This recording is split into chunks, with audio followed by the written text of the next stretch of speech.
तो last lecture में हमने क्वेश्चन नंबर 1 to 8 डिस्कस किया था। एक्सरसाइज यहाँ पर जो था हमारे पास 5.2। अब last three questions, question number 9, 10 and 11 and all are very important.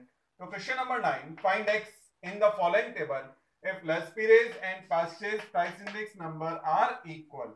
तो आपको एक ये डेटा दिया है जिसमें आपको बोला गया है कि Laspeyres and Paasche's index numbers are equal, then find unknown value x। As usual आपको मालूम है जो हमने टेबल ड्रॉ किया था कल भी, तो उसके according base year price P0, base year quantity Q0, current year price P1 and current year quantity Q1। Next 4 column हमने जनरेट करनी थी, P1 into Q0, P1 Q1 and P0 Q0 and last P0 into Q1। तो as usual P1 Q0, तो अगर आप P1 Q0 का multiply कर रहे हैं तो 2 into 10 20, x into 5 5x, P1 Q1 2 5 जा 10, x into 2 2x, P0 Q0 20 and हमारे पास 10। Next we have P0 Q1, अगर हम P0 Q1 की बात कर रहे हैं 2 5 जा 10 एंड 2 2 जा 4। अब आपने टोटल फाइंड आउट कर लिए। हमने यहाँ लिखा summation P1 Q0, summation P1 Q1, summation P0 Q0 and summation P0 Q1। Now we have given, हमारे को एक कंडीशन जो गिवन है वो क्या बोला गया, Laspeyres index number is equal to purchase price index number. तो हमने इन दोनों फॉर्मूले नोट किए। Now we replace the values.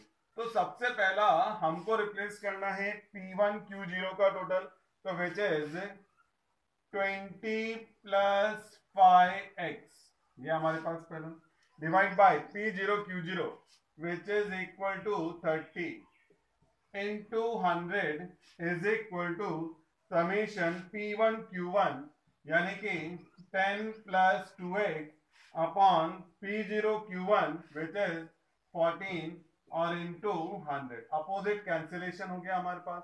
यहाँ भी आप देख सकते हैं 2 7 जा और 15 2 जा, तो नेक्स्ट 7 क्रॉस हो जाएगा तो क्या रह जाएगा 20 प्लस 5x इंटू 7, 15 क्रॉस होगा 15 और इंटू में 10 प्लस 2x, तो देयरफॉर मल्टीप्लाई करेंगे तो 140 प्लस 35x, 150 प्लस 30x, तो ये हमारे पास आ गया है।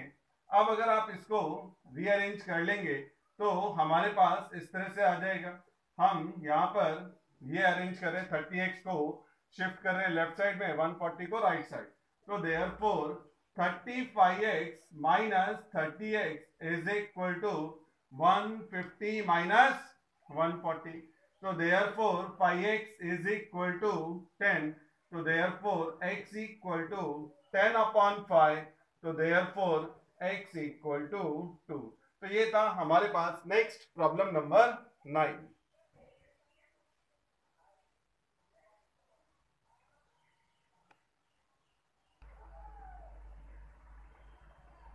Problem number 10. If Laspre's price index number is 4 times the purchase price index number. So we have given condition. Laspre's price index number is 4 times the purchase price index number. Then find the relation between Dorbish-Bowley's and Fisher's price index number. तो हमको एक condition given है कि Laspre's index is 4 times the purchase index and we have to find the relation between Dorbish-Bowley and Fisher's price index number. तो solution हम इससे से start कर रहे हैं।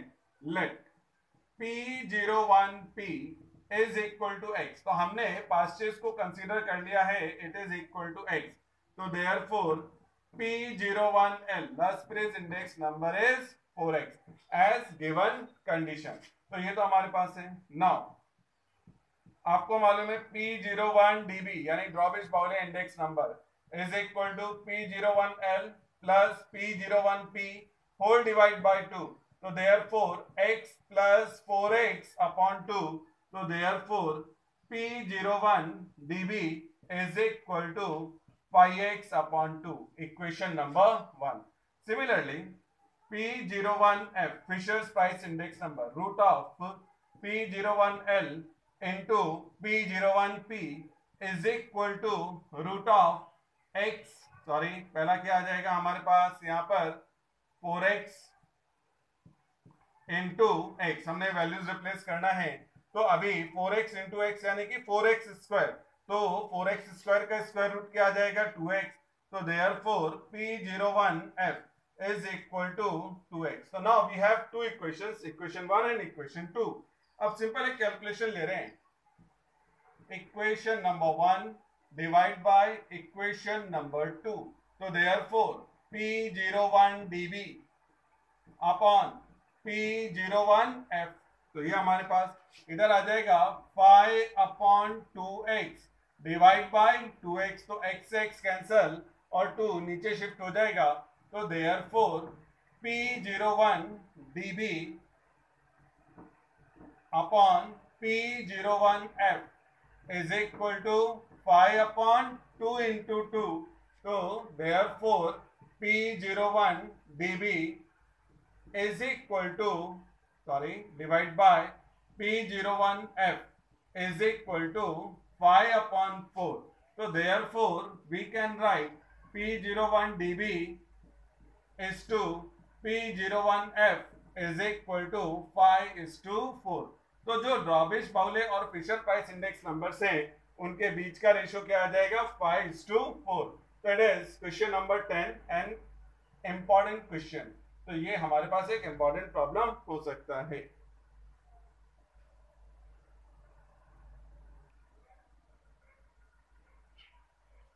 Question number 11, if Drobisch Bowley's and Fisher's price index numbers are 5 and 4। तो आपको दो प्राइस इंडेक्स नंबर मालूम है, number 1 Drobisch Bowley and number 2 Fisher's price index numbers. After that are 5 and 4 respectively, then find loss period and purchase price index numbers.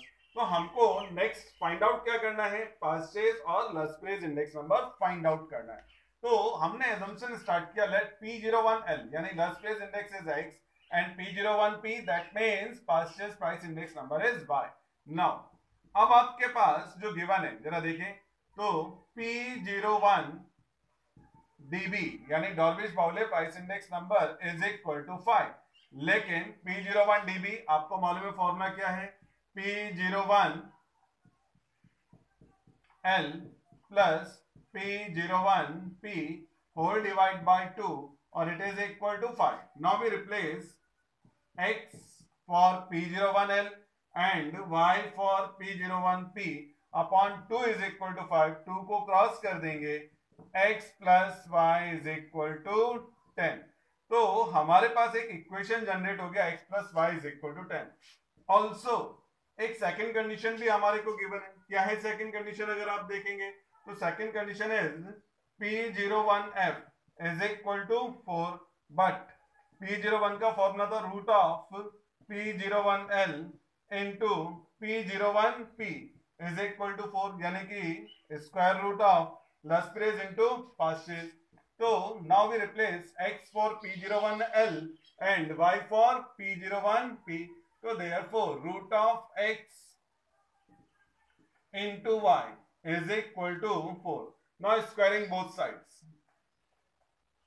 अगर आप square कर लेंगे तो therefore x into y is equal to 16। Now we have two equations in x and y। अगर आप इसमें से x और y सॉल्व कर लेंगे then we have the required result। तो from equation 1 अगर आप 1 से लिखें तो y is equal to आ जाएगा हमारे पास 10 minus x, तो y is equal to 10 minus x। तो therefore from equation 2 आप y का वैल्यू 2 में रिप्लेस कर दे, x 10 minus x is equal to 16। तो 10x minus x square is equal to 16।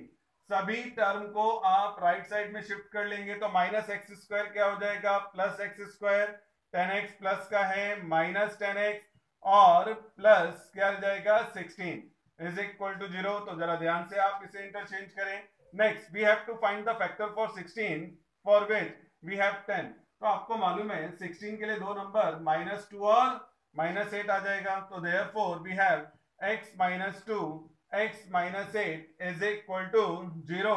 therefore x equal to 2 or x equal to 8 if x equal to 2, then y is equal to 10 minus 2 is equal to 8.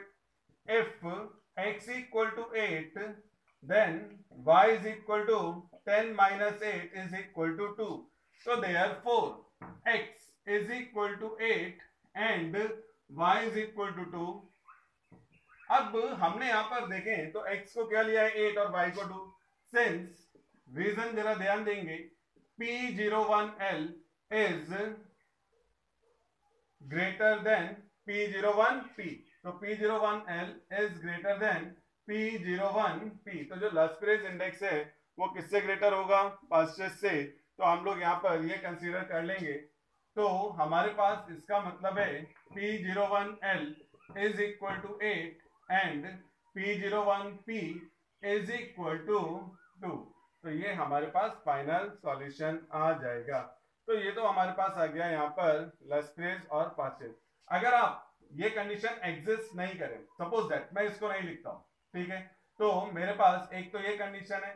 इसी तरह से यहाँ पर हम लोग बीच में क्या लिख सकते हैं, P01L is equal to 2 and P01P is equal to 8. तो इस तरह से भी आप इस आंसर को नोट कर सकते हैं. That is the question number 11 is again an important question.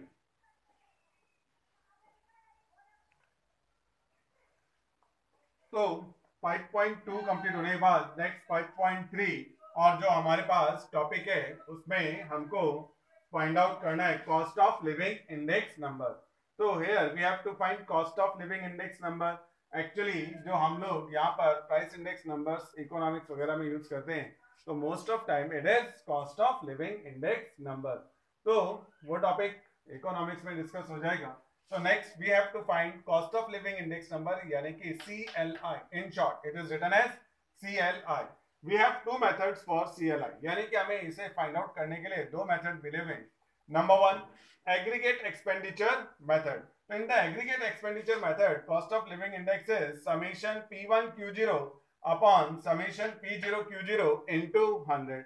तो अगर आप ध्यान दें, जो फॉर्मूला लिखा गया है summation P1Q0 upon summation P0Q0 into 100 same as Lespires price index number. तो always remember cost of living index can be calculated by या calculated as Lespires price index number. तो ये हमारे पास था first. And next one is family budget method. तो family budget method, here cost of living index is summation IW upon summation W. तो क्या है formula? summation IW upon summation W, where W is date as usual हम लोग पहले से जानते हैं. I is the price relative for current year. Remember, I is the price relative for current year. Actually हमको हर क्वेश्चन में directly given है. अगर आपको फाइंड आउट करना हो तो फॉर्मूला होता है P1 upon P0 into 100. तो family budget method, here we have CLI is equal to summation IW upon summation W. तो एक्सरसाइज के अंदर जो सम्स है वो सब सिमिलर टाइप ही सम्स हैं, जैसा क्वेश्चन नंबर 1, 2, 3 एक जैसा सम है, लगभग सेम, सिर्फ डेटा चेंज किया है. तो क्वेश्चन नंबर 1, 2, 3 में आपको CLI फाइंड आउट करना है. तो फर्स्ट क्वेश्चन मैंने यहाँ पर सॉल्व किया है और 2, 3 आप अपने आप कंप्लीट कर लेंगे. तो सिंपल प्रॉब्लम है, हमको मिला है ग्रुप जिसमें हमारे पास है food, clothing, fuel and lightning, house rent and miscellaneous. आगे बेस ईयर के लिए प्राइस क्या है, क्वांटिटी क्या है और करंट ईयर का प्राइस क्या गिवन है, ये हमारे पास है. तो एक टेबल जो हम प्रिपेयर करेंगे वो किस तरह से, group, food, clothing, fuel and lightning, house rent and miscellaneous. Symbolic use करेंगे. बेस ईयर प्राइस यानी कि P0, बेस ईयर क्वांटिटी यानी कि Q0, current year price it means P1. Now we form two columns. First one is P1Q0 and second is P0Q0. तो P1Q0 आपको मालूम है, ये multiply 15 into 170 2550, 20 into 190 3800, 30 into 220 6600, 10 into 80 1800 and 2 into 200 is equal to 400. Similarly, we have to find P0Q0. So 15 into 120 is equal to 1800, 150 into 20 3000, 130 into 30 3900, 160 into 10 1600, 200 into 10 is equal to 400. तो last 2 columns जो हमने prepare किया था उसका total कर लिया 15150 and 10700। We know CLI हमारा पहला formula summation P1 Q0 upon summation P0 Q0 into 100। Simple आप वैल्यू रिप्लेस कर ले एंड डिवाइड करें, देन वी हैव 141.59। एक्चुअली आ रहा है 141.5888। तो आपको मालूम है हमने उसको राउंड ऑफ करके क्या लिखा 141.59। तो सेम स्टेप्स के साथ आप लोग नेक्स्ट 2 क्वेश्चंस 2 एंड 3 अपने आप कंप्लीट कर पाएंगे। तो 2 एंड 3 आप खुद से कंप्लीट करेंगे।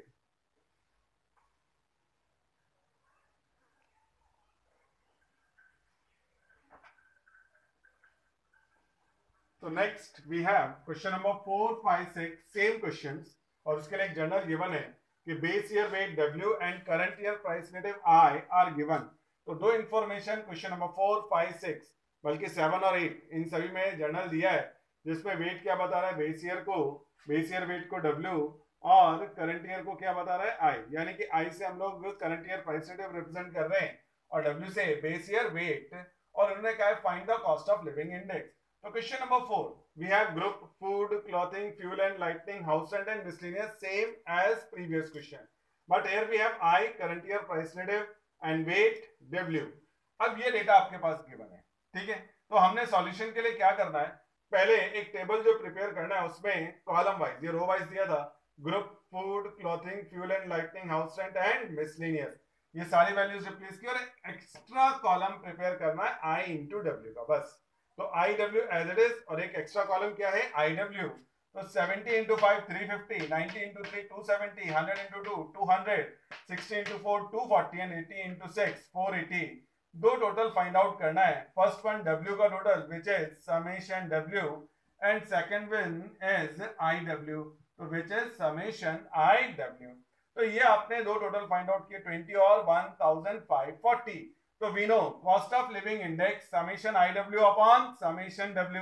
So we replace values 1540 divided by 20 which is equal to 77. तो ये आपके पास एक सिंपल प्रॉब्लम है और मे बी एग्जाम में आ सकता है। इसी तरह से question number 5 and question number 6 आप लोग अपने आप ट्राई करेंगे। तो ये था क्वेश्चन नंबर 4।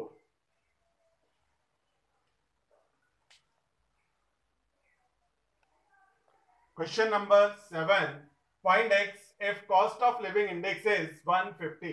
तो आपको यहाँ पर cost of living index क्या बताया गया 150 और एक अननोन वैल्यू x आपको फाइंड आउट करने को बोला गया। Very important problem, may be ये क्वेश्चन इस बार के एग्जाम में यानी जो आपका करंट एकेडमिक ईयर होगा उसके बोर्ड एग्जाम में पूछ लिया जाएगा, मैक्सिमम चांस है। तो सॉल्यूशन अगर हमें लिखना है तो सबसे पहला हम लोग यहाँ पर एक टोटल फाइंड आउट कर रहे हैं। तो हमने इससे से स्टार्ट किया, here summation I into W। तो इसका मतलब I और W के मल्टीप्लीकेशन का टोटल, तो ये आ जाएगा 180 into 4 plus 120 into 5 plus 300 into 6 plus 100 into x plus 160 into 3। तो 180 इंटू 4 7720 ये हमारे पास यहाँ पर। अब इसके बाद next we have 120 plus into 5 it is equal to 600 plus 300 into 6 it is equal to 1800, 100 into x 100x and it is 480। अब अगर आप इसको टोटल करते हैं 100x को छोड़ दें तो 0 0 0 0, 8 प्लस 0 0 यानी 8 8 प्लस 0 8 8 प्लस 0 8 8 2 10। अब रिमाइंडर इज 1 5 5 और 8 13 13 और 6 हमारे पास 19 19 और 7 26 2 2 और 1 3 और प्लस क्या रह गया 100x। तो therefore we have summation IW is equal to 3600 plus x। एक तो ये इंफॉर्मेशन हमने लिखा। ऑल्सो अब अगर हम देखें तो एक वेट का भी टोटल कर लेते हैं। तो summation W is equal to 4 plus 5 plus 6 plus x plus 3, तो 4 प्लस 5 यानी कि 9, 15, 18, तो therefore summation W is equal to हमारे पास 4, 5, 9, 9, 6, 15 और 3, 18 प्लस x। अब इतना जाने के बाद नेक्स्ट हमारे पास क्या था, we know we have formula CLI is equal to summation IW upon summation W, तो therefore summation IW it is equal to, ये हमारे पास कितना है 3600 plus 100x whole divided by 18 plus x is equal to 150, cross multiplication करेंगे तो 3600 plus 100x equal to 150, 18 plus x, तो therefore 3600 plus 100x is equal to 150 into 18, 2700 plus 150x।